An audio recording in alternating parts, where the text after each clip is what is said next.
할렐루야. 예.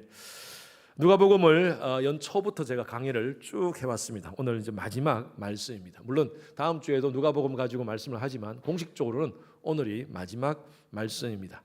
제목은 복음의 증인이 되라라는 말씀으로 함께 나눕니다. 여러분, 복음이 뭐라고 생각하십니까? 헬라어로 복음을 유안겔리온이라 그럽니다. 유안겔리온, 유안겔리온 두 단어가 합성어된 겁니다. 유라는 것은 좋다라는 뜻입니다. 안겔리온이라는 말은 앙겔로스에서 나온 단어입니다. 앙겔로스가 바로 천사라는 뜻이에요. 그래서 유안겔리온의 헬라어적 의미는요, 이렇습니다. 천사가 전하는 좋은 소식입니다. 굿뉴스를 얘기합니다. 지난주에 트럼프 차기 대통령이 어느 MBC 기자와 인터뷰를 하는 내용이, 제가 그 내용을 봤습니다. 그 기사를 봤는데 트럼프 대통령이 이런 얘기를 했습니다. 내가 지난번 내 임기 때에 대통령 월급을 한 번도 안 받았다. 연 한 40만 불 됩니다. 40만 불 그러면 한국 돈으로 한 5억쯤 되죠. 연 40만 불 되는 월급을 한 번도 안 받았다. 그리고 이번 임기에도 나는 돈을 받지 않을 것이다. 그러면서 우리 트럼프 스타일, 다른 사람하고 비교합니다. 미국 대통령, 역대 대통령 중에 초대 대통령, 그 사람 빼고 모든 대통령이 부자들인데도 다 이 월급을 다 받았지만 나는 받지 않았다. 받지 않겠다. 라고 하는 이 뉴스를 왜 사람들이 기뻐하지 않냐? 무슨 말이 이해됐어요? 아니, 내가 월급을 안 받겠다 하면 사람들이 참 이 굿뉴스로 나오면서 매스컴에도 많이 나가고 좀 그렇게 해줘야 되는데 왜 이런 뉴스가 안 나가냐 하면서 불만을 토로했다는 것입니다. 제가 2025년 1년 동안 월급을 받지 않겠습니다 라고 얘기하면 박수를 어떻게 하라고? 하면 아마 두 가지로 생각할 겁니다. 목사님 월급 안 받아도 잘 살 수 있겠구나, 잘 살 수 있는 분이구나 라고 생각할 수 있고, 아니면 저 형편을 아시는 분은 어떡하시려고? 사모님하고 의논한 건가? 아니, 목사님 저렇게 갑자기 저런 걸 선포하면 어떻게 되나? 라고 걱정하시는 분들이 아마 대부분일 겁니다. 박수 치는 분들은 저 상황을 몰라요. 그런데 왜 미국 사람들이 트럼프의 그런 말에 박수를 안 칩니까? 트럼프의 순자산이 40억 달러입니다. 우리 한국 돈으로 하면 5조 2천 원이 아니고 억 원입니다. 5조 2천억 원을 가진 사람입니다. 월급 안 받겠다고 하는 것이 국민들한테 감동을 주지 않습니다. 왜? 40만 불 없어도 충분히 살 수 있는 사람이니까. 여러분, 왜 복음이 우리에게 감동을 줍니까? 왜 이 복음이 도대체 뭐길래 우리에게 굿뉴스가 됩니까? 아니, 지난 인간의 역사, 2000년 역사 가운데 가장 큰 굿뉴스가 되고 있습니까? 그래서 우리가 12월 달 이때 하나님께서 우리에게 주신 그 복음 때문에 셀레브레이션 하지 않습니까? 왜 그래요? 16세기, 17세기, 18세기를 거치면서 우리 인간의 역사 속에 르네상스 시대가 있었고요. 그리고 산업혁명이 있었습니다. 그 당시에 많은 사람들이 인간의 이성을 통한 과학을 통하여 인간에게는 엄청난 그런 유토피아를 만들 수 있다라고 그렇게 생각을 했습니다. 그 생각이 바로 그 사조로 만들어졌는데 그게 모더니즘이라는 사도입니다. 현대주의. 그래서 사람들이 현대주의에 빠졌어요.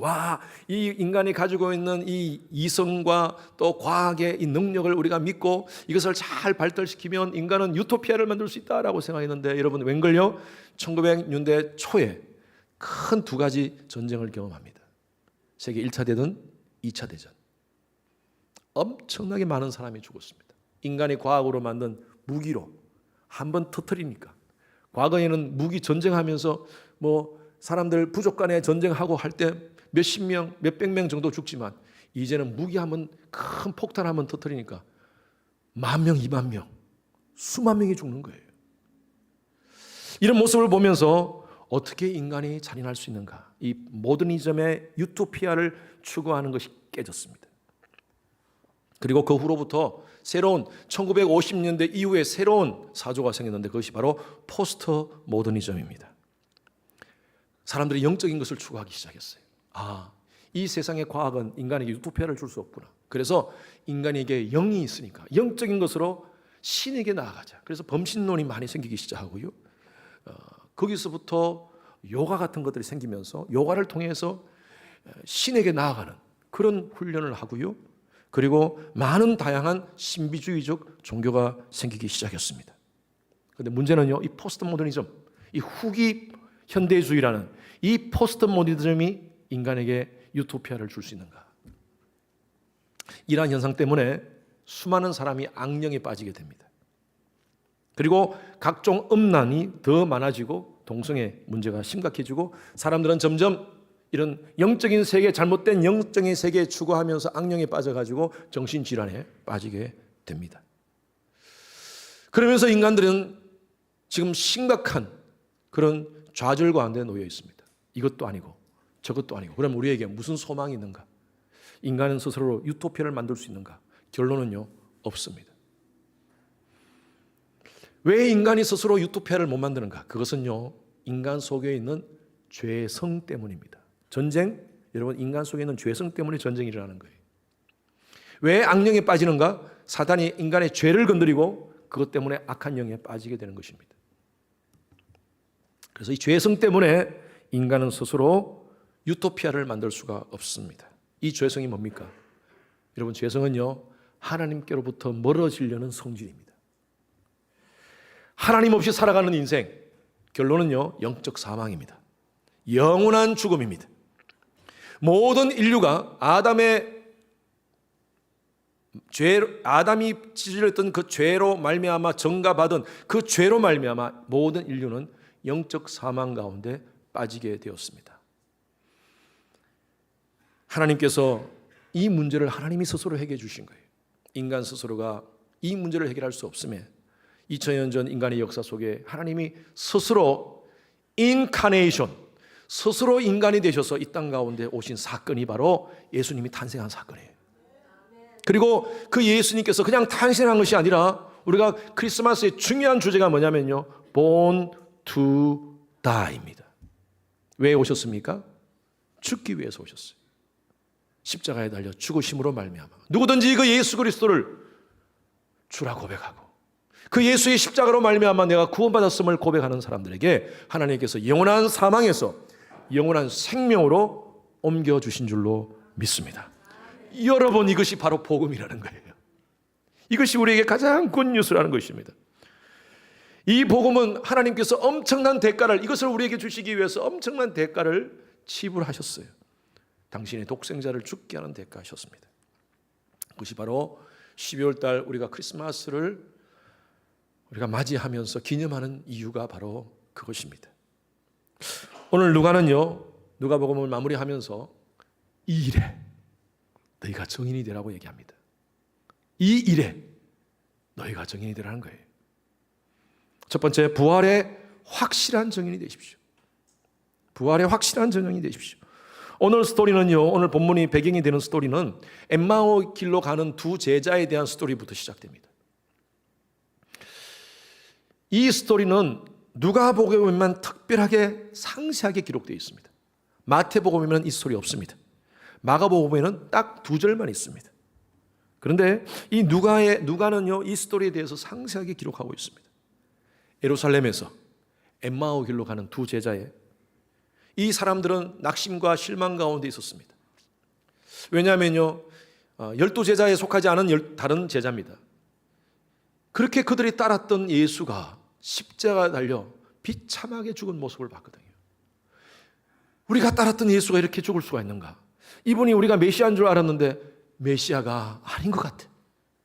그러면서 낙심 가운데, 절망 가운데 모든 꿈과 기대가 넘어져 있는 그런 상황 속에서 예수님이 그들과 동행하십니다. 그런데 그들은 알아보지를 못해요. 예수님은. 25절 말씀 읽습니다. 시작. 이르시되 미련하고 선지자들이 말한 모든 것을 마음에 드디 믿는 자들이여. 그들에게 예수님께서 나타나셔서 말씀하시는데도 그들은 믿지를 못하고 잘 이해를 못해요. 그래서 예수님께서 이 말씀을 하시는 거예요. 미련하고 선지자들이 말한 모든 것을 마음에 드디 믿는 자여. 미련하다는 것은 바보스럽고 무지하다는 의미입니다. 마음에 더디 믿는다는 것은 대충 믿는다는 거예요. 저와 여러분들의 혹시 믿음이 그런지 아닌지 모르겠어요.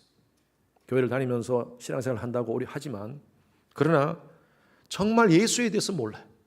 누가 예수에 대해서 물으면 예수가 누구셔? 기독교 신앙에 대해서 한번 얘기해봐 하면 모르겠어. 그럼 교회는 왜 다니니? 그냥 가면 좀 마음이 편안하고, 그리고 살면서 종교는 하나 있어야 될 거 아니야? 그래서 기독교를 택한 거야. 그럼 자녀들은 왜 교회를 다니냐? 그래도 애들이 착하고 도덕적으로 윤리적으로 살게 하기 위해서 교회 나가는 거야. 이민의 삶 속에서 그래도 교회 나가면 뭔가 많은 인포메이션을 듣고 배울 수 있지 않겠나? 그래서 교회 나가는 거지. 그렇게라도 교회 나오십시오. 여러분 가운데 아마 그런 분들이 있을 겁니다. 교회 오신 지 얼마 안 되고 신앙생활 하신 지 얼마 안 된 분들은 그런 목적이라도 교회 시작하셔야 됩니다. 신앙생활 시작하셔야 됩니다. 그런데 10년, 20년을 신앙생활 하더라도 똑같은 마음을 갖는다면 우리 스스로 한번 생각해 봐야 돼요. 예수님께서 지금 하신 말씀, 미련하다, 마음에 드디 믿는 자야. 예수를 인격적으로 만난 경험이 없으니까 예수에 대해서 말을 못하는 거예요. 제가 대학교 때 특전사 출신 한 분을 만났습니다. 그분이 얘기를 하는데요. 그 군대 얘기를 하는데, 제가 그때 이제 군대를 가기 전에 이렇게 그분을 만났는데 군대 얘기 좀 듣고 싶어가지고 얘기를 하는데 너무너무 고생한 얘기를 하시는 거예요. 와, 그렇게 어렵습니까? 특전사에서 막 전쟁한 얘기도, 전쟁했대, 막 전쟁 얘기도 하고 막 이러면서 그러시다가 제가 너무너무 재밌어가지고 다음에 또 만납시다 해가지고 다음 일주일 후에 또 만나가지고 또 얘기를 듣는데 너무 재밌는데 약간 지난주하고 약간 이게 좀 시간도 다르고 뭔가 좀 다른 거예요. 앞뒤가 조금 안 맞아. 그래가지고 알고 보니까 이 사람이 방위 출신이었어요. 방위 아십니까? 사회에 무슨 요즘 그렇게 얘기하죠. 군대를 안 가신 분이에요. 그냥 잠깐 갔다가 한 6개월 에다가 독자였고 자기가 주위에 있는 많은 사람들의 그 군대 갔다 온 얘기를 다 짬뽕을 해가지고 저한테 얘기를 한 거예요. 근데 앞뒤가 안 맞아. 뭔가 이상해. 당당함이 없어. 혹시 우리의 모습 아닌지 모르겠어요. 부활의 주님을 만나지 못하면요, 늘 자신이 없어요. 누가 예수 얘기하더라도 당당함이 없어요. 막 기독교에서 비판하면요, 그럴 수도 있지 하면서도 같이 동조도 합니다. 항상 신앙생활 하면서 독수리 신앙이 아니라 병아리 신앙이에요. 신앙이 자라질 못해요. 이유가 뭡니까? 예수님을 인격적으로 만나지 못했어요. 어쩌면 이 예수님과 함께 동고동락했던 이 제자들, 예수님을 만나지 못했어요. 진짜 직접 봤지만 그들은 만나지 못했어요. 그래서 엠마오 길로 예수님이 예루살렘에서 기다리라고 했는데도 불구하고 엠마오 길로 낙심해서 갔던 사람들이었습니다. 그때 저녁 시간에 예수님께서 그들에게 떡을 떼주면서 그들의 눈이 열립니다. 31절, 32절 다 같이 읽습니다. 시작. 그들의 눈이 밝아져 그인 줄 알아보더니 예수는 그들에게 보이지 아니하시는지라. 그들이 서로 말하되 길에서 우리에게 말씀하시고 우리에게 성경을 풀어주실 때에 우리 속에서 마음이 뜨겁지 아니하더냐. 예수님께서 떡을 떼시고 그들과 함께 대화할 때 그들이 예수님을 알아봤어요. 예수님이시군요 하는데 예수님이 사라졌어요. 그인 줄 예수님이 그들에게 보이지 아니하더라. 그러면서 그들끼리 서로 얘기하는 거예요. 우리가 지금 길에서 우리 옆에서 동행했던 분이 바로 예수님이셨어. 그리고 그분이 말씀을 할 때 이상하게 가슴이 뜨거워지지 않았나? 와우, 바로 그분이 바로 예수님이셨구나. 부활하신 예수님을 만난 이 두 제자는요, 엠마오 길로 가지 않고요, 엠마오로 가는 그 엠마오 길로 가지 않고 다시 돌아서 예루살렘으로 갑니다. 제자들을 만나기 위해서, 나머지 제자들을 만나기 위해서. 그리고 그 제자들한테 가서 얘기합니다. 우리가 예수를 만났어.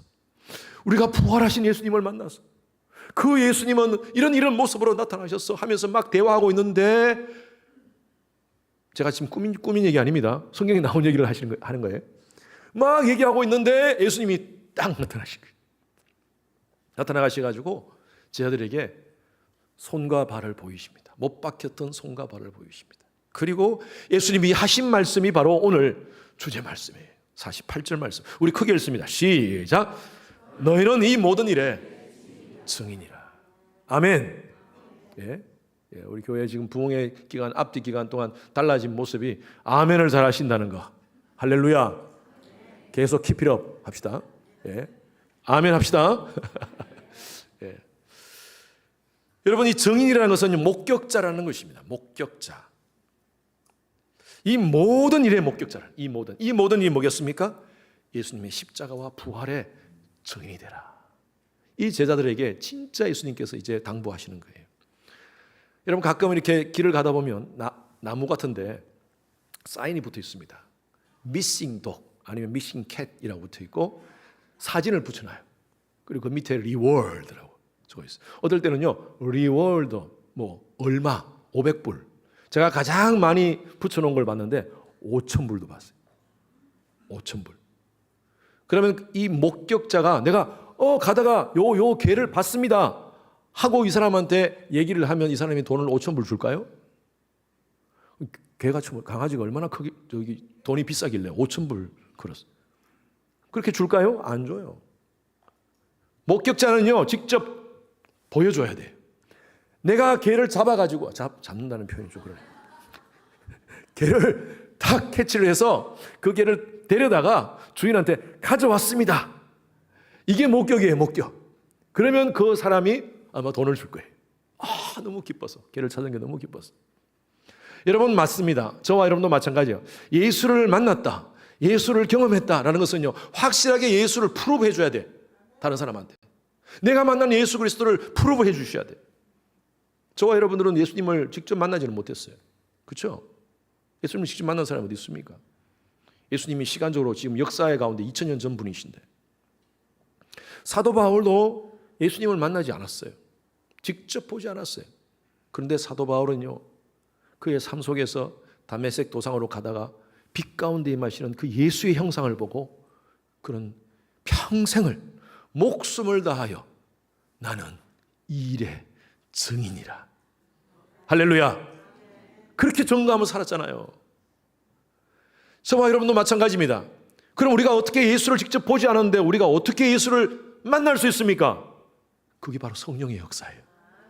그래서 성령의 조명이라고 얘기하잖아요. 성령의 조명하심이 바로 그거예요. 여러분, 제가 묻습니다. 여러분, 예수 그리스도의 십자가와 부활을 믿으시는 분, 아멘. 이게 가능합니까?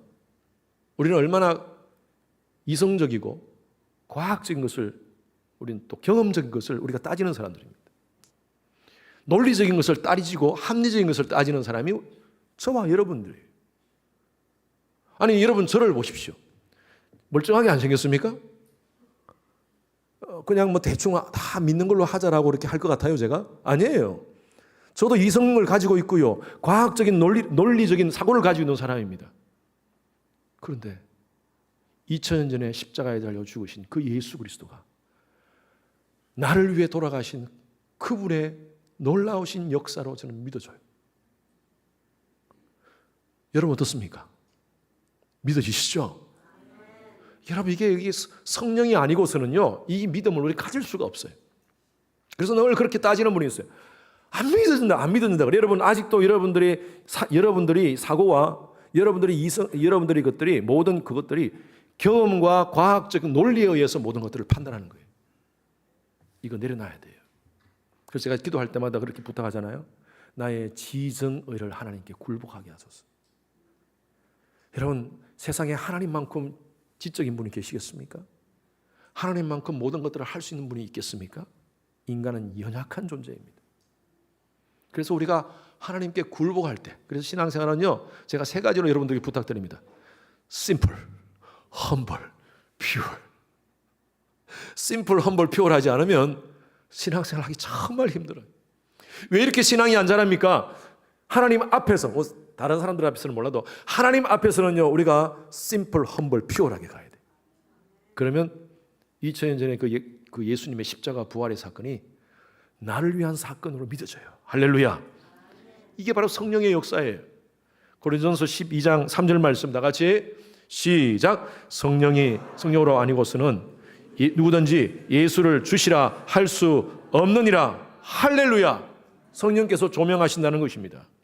그리고 이 성령의 조명을 받으면요, 우리의 가슴이 뜨거워지지 않을 수가 없어요. 하나님 말씀을 받을 때 우리의 마음이 열립니다. 우리의 지정의를 완전히 굴복하고 하나님 말씀을 아멘으로 받게 되는 줄로 믿습니다. 부흥회 때만 받는 것이 아니라 집밥도 잘 드셔야 됩니다. 제가 지난 금요일 때 말씀드렸는데 부흥회 은혜 많이 받았어요. 전 너무 좋아요. 우리 성도님들 부흥회 때 은혜 많이 받은 거 너무 좋아요. 김은호 목사님 참 우리 한국을 대표하는 귀한 설교자이시니까 너무 은혜 저도 은혜 많이 받았어요. 그런데 우리 남편이 밖에 나가가지고 아내하고 같이 나가서 어느 자매님이 식사를 준비해 주셨는데 이거 너무 맛있다. 이 김치가 어떻게 이런 김치나 세상에서 이런 김치 못 먹어봤다. 이 미역국은 이건 세상에서 가장 맛있는 미역국이다 하면서 그 남의 여자분이 만든 음식을 감탄하면요, 우리 아내분 기분 어때요? 예? 우리 경상도 말로 마치아라네. 앞으로 밥 해주는 거 봐라. 네가 알아서 먹으라. 그렇지 않겠어요? 여러분, 남편이 건강하기 위해서는요, 외식도 잘 먹고 맛있다 하지만 집밥을 잘 드셔야 돼요. 아멘. 예, 집밥을 잘 드셔야 돼요. 그래서 여러분, 부흥회 때 스페셜한 강사님이 오셔서 말씀을 선포할 때 여러분 마음이 확 열리잖아요. 왜 그런 줄 아세요? 마음을 열고 말씀을 받는 거예요. 그러면 매주 저를 통해서 하나님께서 주시는 이 말씀을 부흥회 때 말씀을 받듯이 마음을 열고 받는다면 똑같은 은혜가 임하는 줄로 믿습니다. 집밥 잘 드세요. 네. 그래서 마음을 열고 하나님 말씀을 받으면요, 성령의 역사를 경험해요. 하나님의 은혜를 체험하게 될 줄로 믿습니다. 저는 여러분들이 신앙생활 하면서 이렇게 마음이 뜨거워지는, 말씀을 받을 때, 찬양을 할 때, 예배를 드릴 때 마음이 뜨거워지는 그런 은혜를 체험하기를 주님 이름으로 축원합니다. 성령 충만한다고 해서 우리가 특별한 은사를 한다는 것이 아닙니다. 방언을 하고 무슨 병 고치는 그런 능력이 경험되어지고 그것만 아닙니다. 내 마음 가운데 잔잔한 감동이 있어요. 그리고 저 말씀이 인간적으로 봤을 때는 정말 이해가 안 되고 논리적으로 안 맞는 것 같지만 내가 믿어줘요. 여러분, 그때 성령의 역사예요. 이 성령의 역사를 경험해야지 예수의 증인이 될 줄로 믿습니다. 여러분, 성령님께서는요, 우리를 영원히 보호하십니다. 두 번째, 성령의 보호하심을 확신하라. 자, 마지막 말씀입니다. 24장 49절 말씀입니다. 누가복음 마지막 시작. 볼지어다 내가 내 아버지께서 약속하신 것을 너희에게 보내리니 너희는 위로부터 능력으로 입혀질 때까지 이 성에 머물라 하시고. 제자들이 3년 동안 예수님을 따라다녔고 예수님한테 직접 제자 훈련을 받았습니다. 우리 제자 훈련 받으신 분들 있잖아요. 우리 제자 훈련 받으면 참 성령 충만함인 것 같고 그렇잖아요. 그런데 예수님께 제자 훈련을 받았으니까 얼마나 참 대단하겠습니까? 그런데 또 예수님께서 행하신 놀라운 어떤 그런 그 치유를 그들은 다 눈으로 봤어요. 기적을 많은 경험을 했습니다.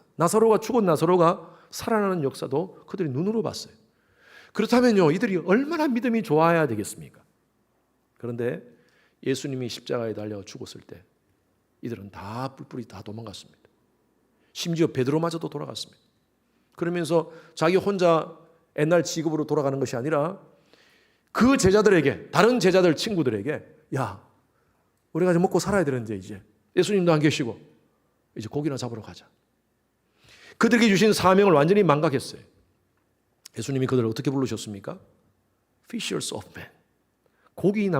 사람 낚는 업으로 그들을 부르셨는데 이제 과거의 자신의 모습으로 고기 잡는 업으로 돌아가 버렸어요. 모든 것이 다 깨어진 것 같아요. 그런데 제자들이 변하는 사건이 있었습니다. 그것이 바로 사도행전 2장에 보면 성령이 임하는 사건이에요. 성령이 임했을 때 그들의 삶이 헷가닥 변합니다. 그리고 나서 가만히 있을 수가 없었어요. 베드로 같은 경우는 복음을 전거하기 위해서 말씀을 선포하는데 하루에 3,000명의 사람이 예수님을 믿고 돌아옵니다. 그 후로부터 제자들은요, 그 확실한 예수의 부활과 십자가와 부활의 증인이 되어서 대부분의 제자들이 순교를 각오하고 복음의 증인의 삶을 살게 됩니다. 예수님께서 성천하시면서 성령을 보내주셨기 때문입니다. 그래서 이 성령을 보내주셨다는 말씀은요, 사복음서의 모든 복음서에 기록되어 있습니다. 오늘 우리 이 말씀도 마찬가지고 마가복음도 마찬가지죠. 마가복음 16장 20절 보십시오. 마가복음의 마지막 말씀 시작. 제 아들이 나가 두루 전파할세. 다 같이 시작.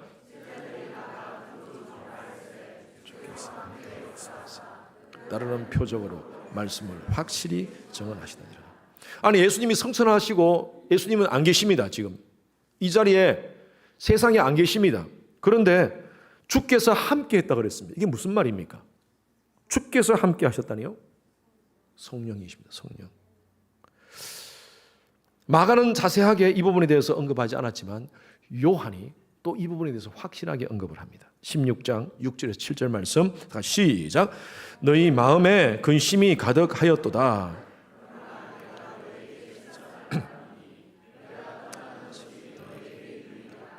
내가 떠나가지 아니하면 보혜사가 너희에게로 오시지 아니할 것이요 가면 내가 그를 너희에게로 보내리라. 아멘.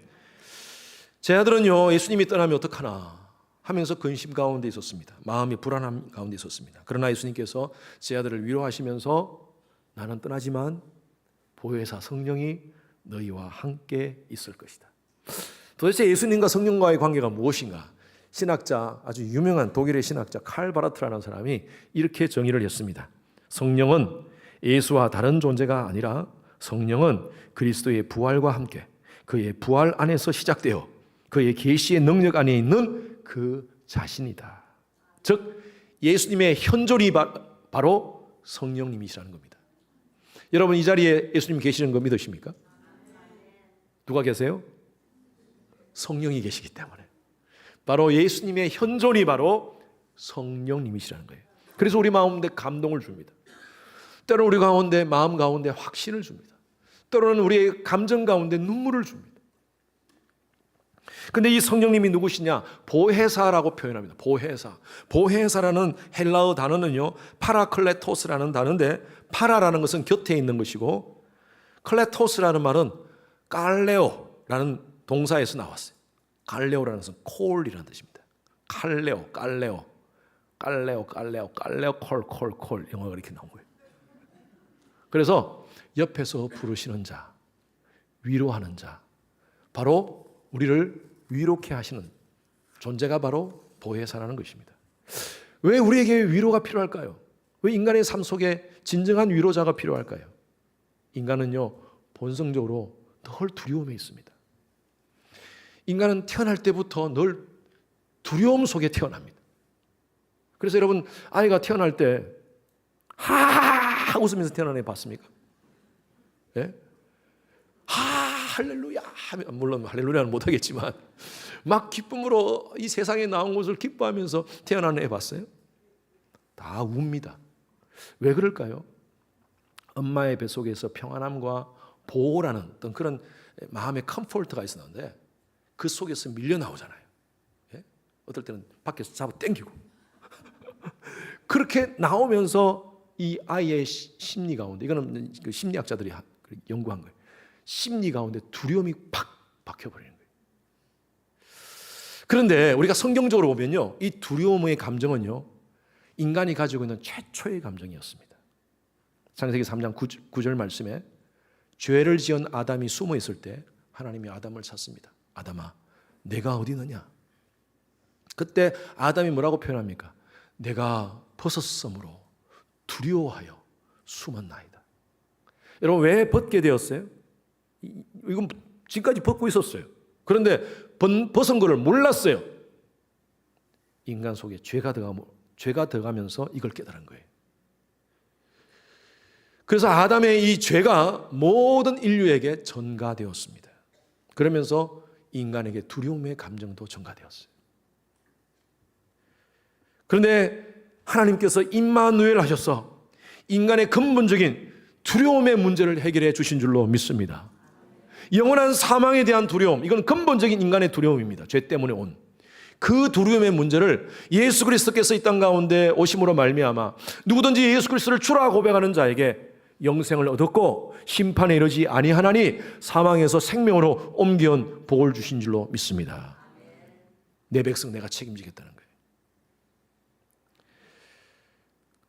예수님께서 우리 아까 불렀던 그 찬송과 찬양의 성가대의 찬양의 우리 그 말씀 마태복음 28장에 나오는 말씀이잖아요. 내가 모든 족속으로 너희랑 가서 모든 족속으로 제자 삼아 아버지와 아들과 성령의 이름으로 세례를 주고 내가 너희에게 분부한 모든 것을 가르쳐 지키게 하라. 내가 세상 끝날까지 너희와 항상 함께 있으리라. 할렐루야. 여러분 우리 마음 가운데 두려움이 있는데 내 삶을 책임질 존재가 없어요. 그런데 예수님께서 가시고 성령을 주시고 이제 성령을 통하여서 내가 나의 백성은 내가 책임지겠다라는 말씀이에요. 할렐루야. 이 놀라운 은혜를 우리에게 하나님이 주신 줄로 믿습니다. 그래서 여러분 두려워하지 맙시다. 어떤 두려움 갖지 맙시다. 물론 우리가 어떤 문제가 딱 생겼을 때 두려움 감정은 있는 겁니다. 그러나 우리가 빨리 일어납시다. 우리 여러분 가운데 어떤 두려움이 있습니까?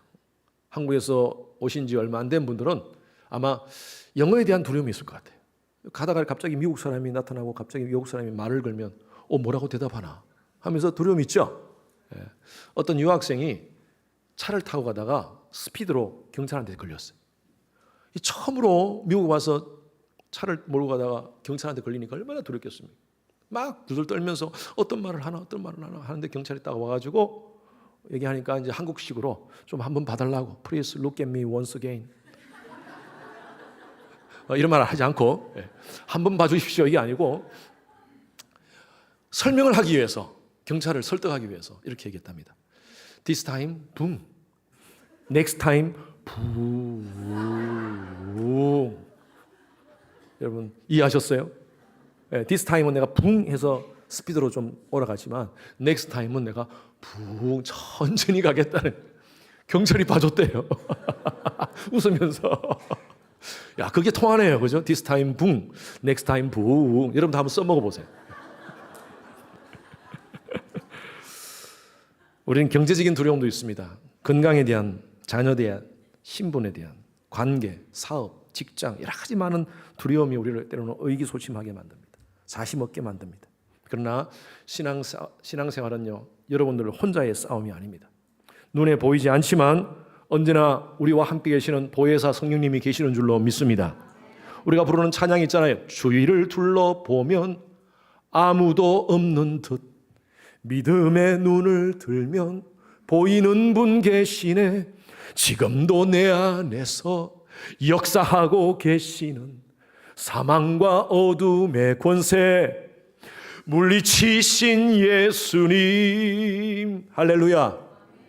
여러분 그 예수님이 성령으로 우리와 함께 하시는 줄로 믿습니다.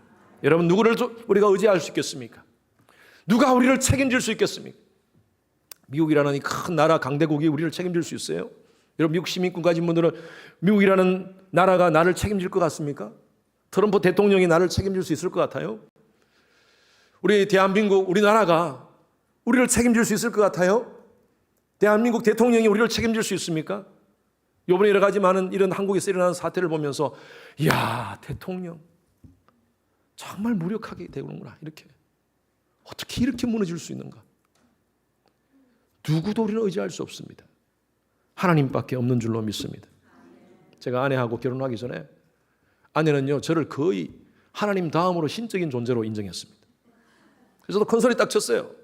오빠만 믿어. 오빠가 책임질게. 32년이 지난 지금 저는 아내를 의지합니다. 큰 소리 못 치겠더라고요. 그래 여러분 아내를 의지할 수 있어요? 또 남편을 의지할 수 있어요? 우리는 누구도 의지할 수 없습니다. 누구에게도 우리가 책임질 수 없어요. 우리 자녀들 여러분 책임질 수 있습니까? 인간은 연약한 존재예요. 우리의 의지의 대상은 하나님밖에 없는 줄로 믿습니다. 그래서 우리 주위에 많은 사람들은 아직도 세상 백 의지하고 세상 내 가지고 있는 건강 의지하고 소유, 돈 의지하고 그렇게 살아가는 우리 주위 사람들이 있습니다. 그들에게 우리의 의지의 대상은 하나님밖에 없어. 여러분 이것을 증거하시는 여러분 되시길 바랍니다.